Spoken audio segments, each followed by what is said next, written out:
cut them open. Top them about to go to prison after promising sick assassination tactic on Trump. Over the past week, Republicans have been mercilessly hunted down and targeted as unhinged liberals are now taking their vitriol and hate to a startling new level.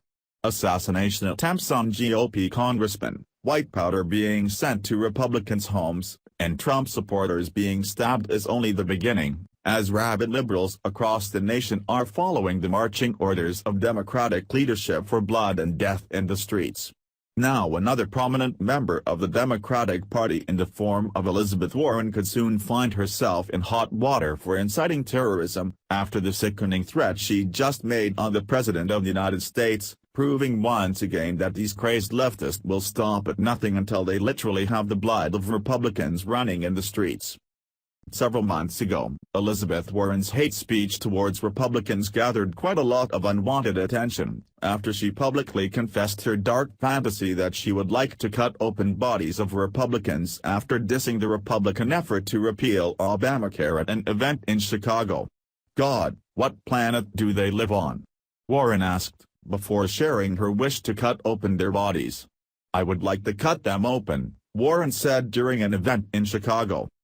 But that's only the beginning of this nasty woman's terror-ridden fantasies. After a bloody week of GOP congressmen being targeted and a brutal stabbing attack on a Trump supporter in California, Warren is now doubling down on her wishes for violence.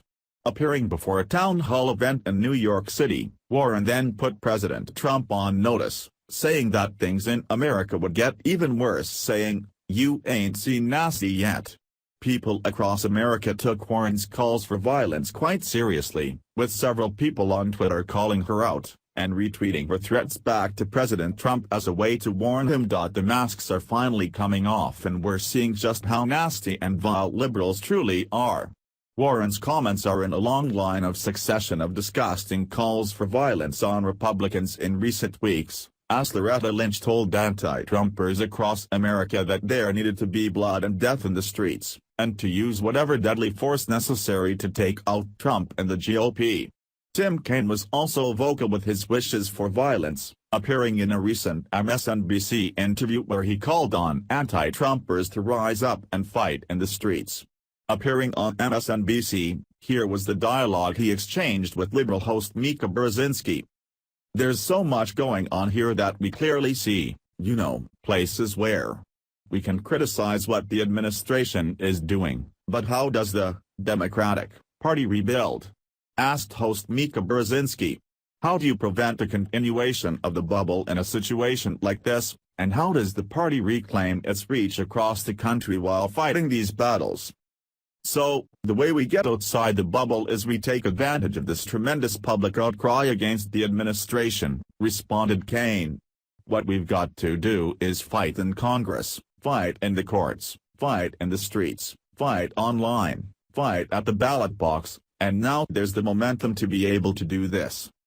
Then earlier this week, Democratic strategist James Devine called for bloodshed, giving a chilling directive for anti-Trump liberals to hunt Republicans across the country. "We are in a war with selfish, foolish and narcissistic rich people," wrote James Devine on Twitter. "Why is it a shock when things turn violent? We need to get a handle on this situation quickly, as these orders for death and blood are being carried out by anti-Trumpers across America. This type of rhetoric can no longer be protected by the First Amendment, as these Democrats are now a direct threat to the safety of Americans."